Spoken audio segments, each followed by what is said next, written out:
Mga kabunyog, mga kababayan, magandang araw po sa inyong lahat. Welcome po sa isang namang episode ng ating talakayan dito po sa aking bagong segment, ATD. Ano ang totoo dito? Maraming nagtatanong sa akin, Attorney, ano naman yung bagong segment mo?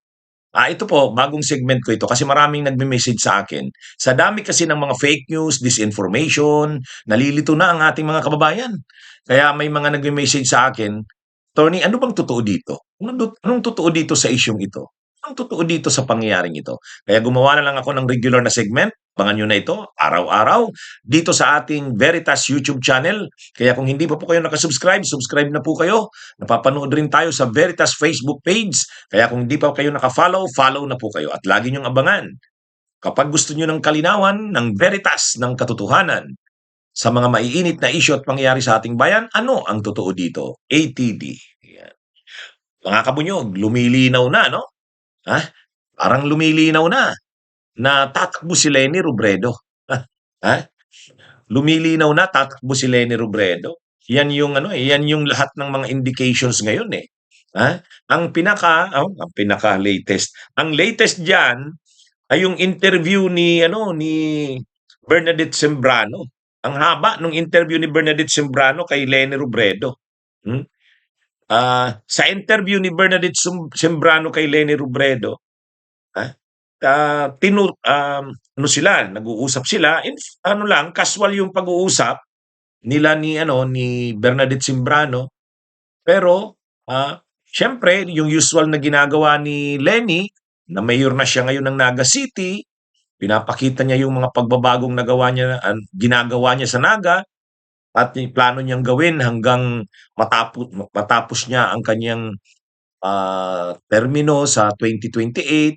At sabi niya, ah, yung usual din na linya ni Leni, pag tinatanong siya, tatakbo ka ba sa 2028? Ang lagi niyang sinasabi, ah, hindi niya na muna pinag-iisipan yan. Ang focus niya ngayon ay gampanan yung trabaho niya sa Naga City kasi nung tumakbo siya noong 2025, yan yung commitment niya sa Naga.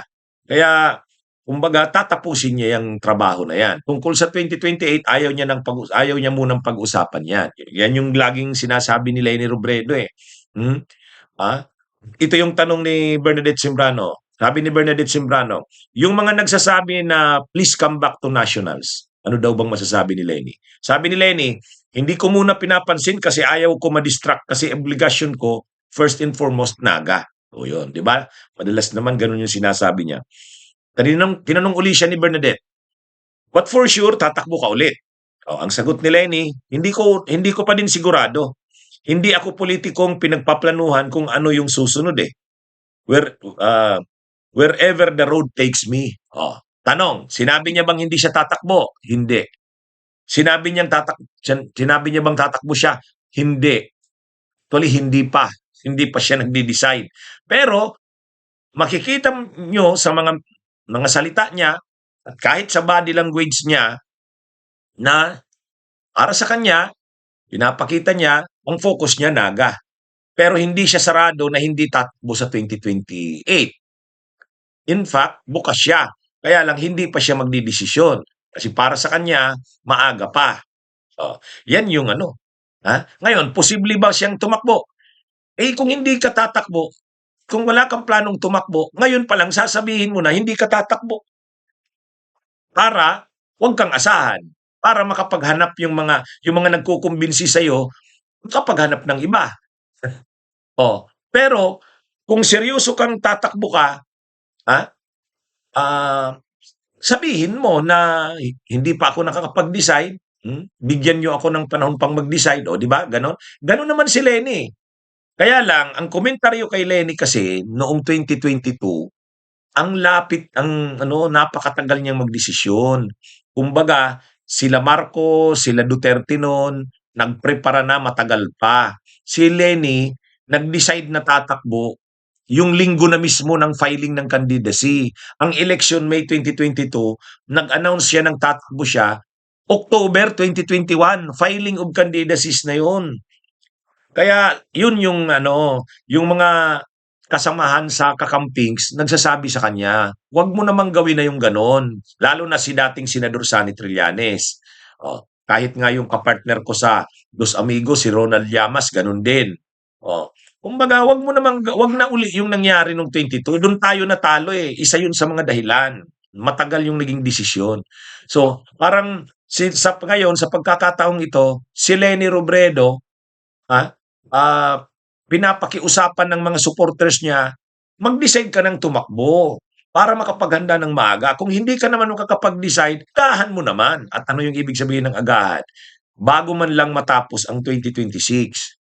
Bago man lang matapos ang 2026. Eh ngayon, hindi pa rin nagde-decide si Leni. Pero ang sagot niya, napanood na ano natin yung sagot niya kay Bernadette Sembrano, ayaw niya munang pag-isipan yan, pagplanuhan yan. Ibig sabihin yung pagtakbo ng 2028. Naga muna ang fufukusan niya. Pero hindi niya sinabing hindi siya tatakbo. Ha? Oh, ang sabi niya, hindi siya yung politiko na pinagpaplanuhan ang lahat, lalo na yung pagtakbo sa 2028. Para sa kanya, dadalhin daw siya ng ano, ng kung saan mangyayari na lang 'yan kung anong mangyayari sa kanya, tatakbo ba siya o hindi. Mahuhugis 'yan, kaya lang yun na nga, yung kasing mga supporters niya na na-frustrate nung nangyari nung 22, isa sa tinitingnan na dahilan ng pagkatalo yung hindi maagang pag-decide ni Leni. Hindi mali naman yung napakaaga, pero mali rin yung napakalapit na kasi ang presidential campaign, ah, ano yan, mahirap, hindi naman yan katulad sa lokal. Kung mayor at governor lang tatakbuhan mo, medyo pwede pang madali na yung election saka ka mag-ano. Pero ito hindi kasi presidential ito. Kaya anyway, ang lumilitaw dito, tatakbo si Leni. Parang ganun yung lumalabas eh. Ang isa pang indication, napapansin nyo, halos araw-araw ngayon, may mga ano kay Leni, yung pinag-uusapan si Leni, ang mga post si Leni, 'di ba? Hindi ko araw-araw topic si Leni, pero nakikita ko dumadaan sa mga feeds ko, Leni, Leni. Kahit ang ano, 'yan, yang mga ano ni Leni, mga ano 'yan, pagsakay niya sa bus, sinong naglabas nun? Wala nga namang hindi intentional 'yun, ah. Yung pagpunta niya ng Taiwan, balitang-balita 'yun. Ininvitan siya doon magsalita. Oh, lahat maraming mga nakailang balik na yung mga yung mga official ng administrasyon, nakabalik na sa Naga City, nakailang balik na. Si PBBM mismo, si Vince Dizon, 4 na beses na yatang pabalik-balik ng Naga. Si General Torre, anong ibig sabihin yan? Oh, ibig sabihin, posible na may mga usapan na nangyayari. Ang kakamping o ang Pinklawan at saka ang administrasyon. Posible yan. Posible yan. Kahit napapanood ko yung mga vloggers ng Pro Marcos, kilala ko naman yung mga Pro Marcos vloggers. Leni ang pinopromote. Leni. Yung atake rin ng mga DDS, Leni na rin ang binibira. Ibig sabihin, nakikita ng mga DDS, si Leni yung mabigat na kalaban ni Sara. Kung tumakbo man si Sara, hindi siya ma-impeach, hindi ma-convict, mabigat na kalaban niya si Leni. Kung ma-impeach, ma-convict naman si Sara, ay lalo na, sigurado na yan si Leni kung tatakbo yan. Ang tanong talaga ngayon, tatakbo ba si Leni o hindi? Pero by all indications, mas malaki yung indikasyon na tatakbo. Lumilinaw na. Mga kabunyog, mga kababayan, si Harry Roque. Iyak si Harry Roque, Iyak si Harry Roque. Denied ang petition niya sa Korte Suprema. Ano yung dininay sa Korte Suprema? Ang dininay sa Korte Suprema ay yung petition niya noon na ideklara ng Korte Suprema na unconstitutional, illegal, yung pag-cite sa kanya in contempt, pag-order na i-aresto siya, at pagkulong sa kanya sa House, nung hearing kasi ito nung Nung hearing ito ng mga tungkol sa mga pugo, mahabang hearings yun nung mga pugo, yung mga illegal na pugo. Ngayon, si Harry Roque, isa doon sa inimbitahan na maging resource person dahil nga sa kanyang pagkakasangkot, pagkakadawit sa issue ng mga illegal na pugo. Hindi naman yun ano eh, gawa-gawa lang eh. Hindi naman yun panggigipit sa kanya. Talaga namang ang daming ebidensya na involved talaga siya. Ito namang si Harry Roque, kung makapagsalita, parang ano eh, hindi daw totoo yung mga charges sa kanya, akusasyon sa kanya doon sa pagkakasangkot sa illegal na pogo.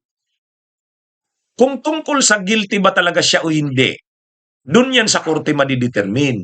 Pero kung probable cause lang, sangkot nga kaya si Roque sa mga illegal na pogo? Kung probable cause lang, marami ng ebidensya. Kung probable cause, unang-una, yung kanyang AA, yung kanyang gwapong AA, executive assistant, trusted niya yon. Ah, hindi natin alam hanggang sa anong level yung ano niya doon, pagiging close niya. Doon kay AR de la Serna ba yun? Saan yun nakatira? Doon sa loob ng compound nung sa Purak na Pugo. Paano makakapasok yan doon? Bibigyan ng kwarto doon? Paano yon? Ibig sabihin, pinakiusap yan doon sa mga Chinese na may-ari ng Pugo. Na sino ka para makumbinsi mo yung mga Chinese na bigyan ito ng kwarto dyan, tumira ito dyan. Ibig sabihin, makapangyarihan ka, ma-impluensya ka doon sa mga tao na yon. Sino yon? Sinabi naman ni AR de la Serna eh. Si Harry Roque ang nakiusap sa mga tapos ah hindi naaaprubahan pa yung permit ng ng Pogo. Sino ang pumunta sa ah,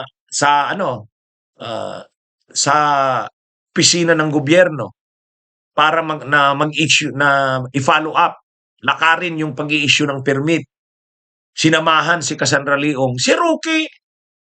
Oh, tapos doon sa kanyang bahay ni Roque, mag-aari na nilang mag-asawa, bagamat pangalan sa korporasyon nilang mag-asawa, nang ni-raid yung bahay nila doon na pinapaupahan, may mga Chinese doon, iba pang nationals na wanted na nandun. Wanted sa illegal na pugo. Kumbaga lahat ng mga ebidensya na yon, documentary, testimonial, lahat ay na hindi simpleng abogado si Roque ng illegal na pugo. At hindi siya yung parang, hindi ako involved dyan, hindi ako involved dyan. So, kung probable cause at probable cause lang, sok siya. Ngayon, kung guilt, beyond reasonable doubt, ay bagay yun. Ngayon, pinatawag siya sa hearings ng Quadcom para makuha ng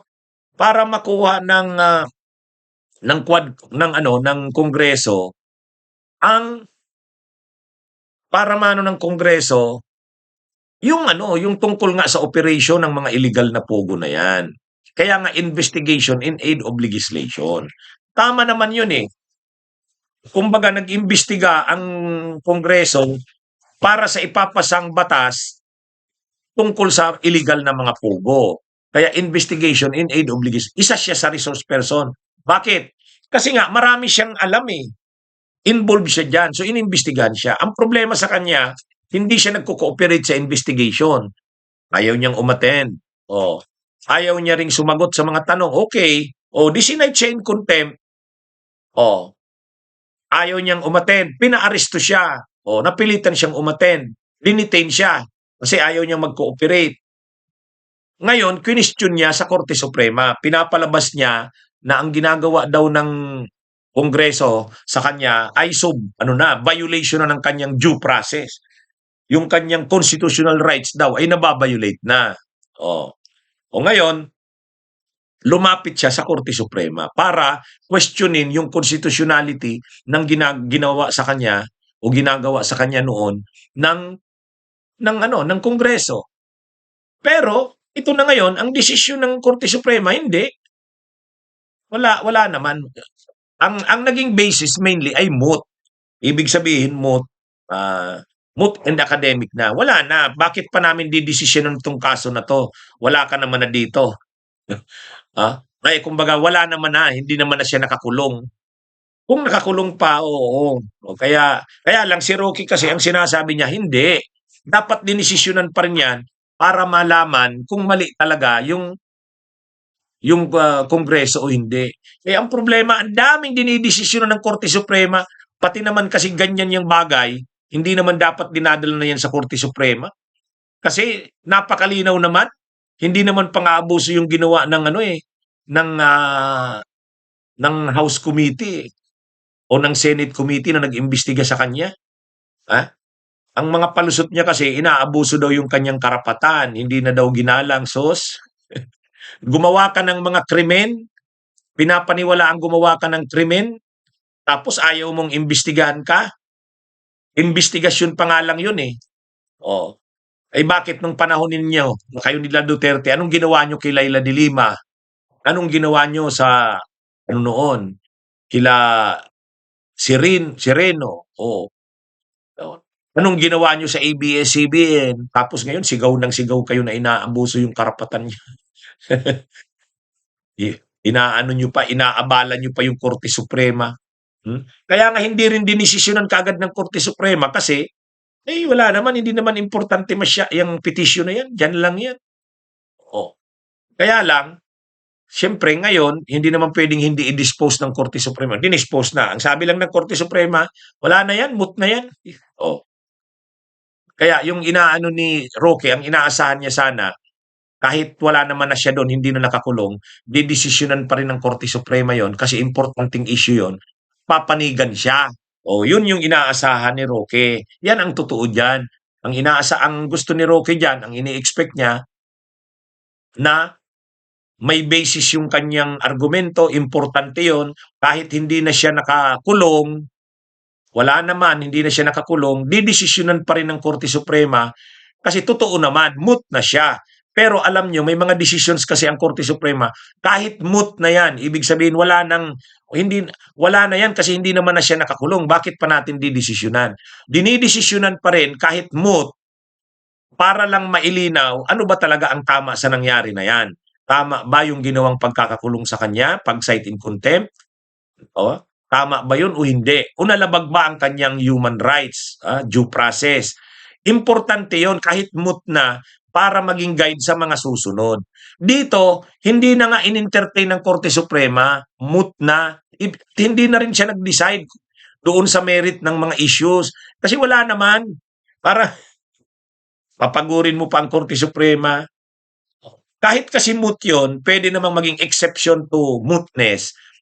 May mga kasong dinidesisyonan ng Korte Suprema kahit na moot. Wala na. Oh. Anong reason? Yung kahalagahan ng issue na pinag-uusapan. Dito, ibig sabihin, hindi nakita ng Korte Suprema na mahalaga pa yung issue na yun para pag-usapan. Kay Roque, mahalaga sa kanya. Akala niya, didesisyonan pa rin ng Korte Suprema para panigan siya kasi sa tingin niya tama siya. Ay ngayon, wala. O, iyak ka Roque. O mga kabunyog, mga kababayan, nag-warning si Sentry. Actually, tama ito. Itong warning ni dating Senador Sonny Trillanes, ha? Ang warning ni dating Senador Sonny Trillanes, um, ano, dapat talaga gawin ang lahat na hindi makabalik ang Duterte sa 2028. Sabi ni Trillanes, ha, ang warning niya, grabing pinsala ang dadalhin ni Sara pag naging presidente yan. Ha? Ah, kung nung panahon ni Rodrigo Duterte ay halos grabe ang nangyari sa atin. Maraming pinatay, sinira ang mga institusyon, ang kultura, ang values ng mga Filipino ay nangibabaw ang kabastusan, kahit yung pagpapahalaga sa buhay, parang wala na kasi okay lang pumatay. Wala. Yung korupsyon, yung pagmumura, kahit presidente ka ng Pilipinas, wala, hindi nakagalang-galang ang posisyon mo. Nagmumura ka, binabastos mo ang kababaihan, binabastos mo ang Diyos, ha? At ang bukang bibig mo, patayan dito, patayan doon. Ang fake news lumaganap. Sabi ni dating Senador Sonny Trillanes, pag nakabalik ang Duterte, kay Sara Duterte, mas malala ang mangyayari. Ibang klase ito. Kaya ganun na lang ang commitment o ang ginagawa ni Trillanes na 'wag talagang, manalo si Sara. Kung kayang pigilan niya na 'wag ma-impeach ay na ma-impeach at, ma-convict, 'yun, ano. Pero kung hindi pa rin siya ma-convict, makalusot siya sa Senado, gawin ang lahat na, magkaisa ang lahat ng mga puwersang anti-Duterte na huwag manalo si Sara. Kasi nga ang warning ni Sentry o ni Trillanes, grabe ang mangyayari sa bansa. Kumbaga, ah, um, makikita mo naman ngayon sino ang mga nasa likod ng ni Sara Duterte, ah. Yung mga nakapaligid pa lang sa kanya na mga tao, Marcoleta, Panelo, sila Robin Hood Padilla, oh, itong mga may kaso sa anomalya sa flood control, yan mga Sara yan. Sila Jinggoy, sila Joel Villanueva, Chis Escudero, Sara, si Cayetano, oh, yan. Kaya kumbaga yan yung mamamayagpag sa ilalim ng ano, kung manalo si Sara Duterte. Kaya itong mga bastos ngayon na nakapaligid, tingnan niyo si Guanzon, dati kakamping, ngayon tingnan niyo minana na yung ano ng kabastusan ng mga kaya kumbaga ang fake news, o tingnan niyo ngayon ang paglaganap ng fake news. Kahit dito sa issue ng krisis sa langis, kung ano-anong fake news. Wow, ang galing daw ng Davao, nag-import ng langis galing sa Brunei, galing ni Basti Duterte. Tapos ngayon na naman, Davao del Norte, may deal daw sa langis sa Petronas. Lahat Davao, Davao. Parang sa harap ng problemang ito, Davao yung ano, magaling. Pero fake news. Yan yung ano, yan yung mangyayari. Kumbaga, kaya sabi ni Trillanes, ang warning niya talaga, dapat gawin ang lahat na hindi makabalik ang Duterte, lalo na makaupo si Sara. Kaya sabi niya, kailangan yung administrasyon, ang warning ni Trillanes, ang administrasyon, Marcos, dapat magkaisa sa oposisyon. Yung kung Leni yan, Risa yan, Bam.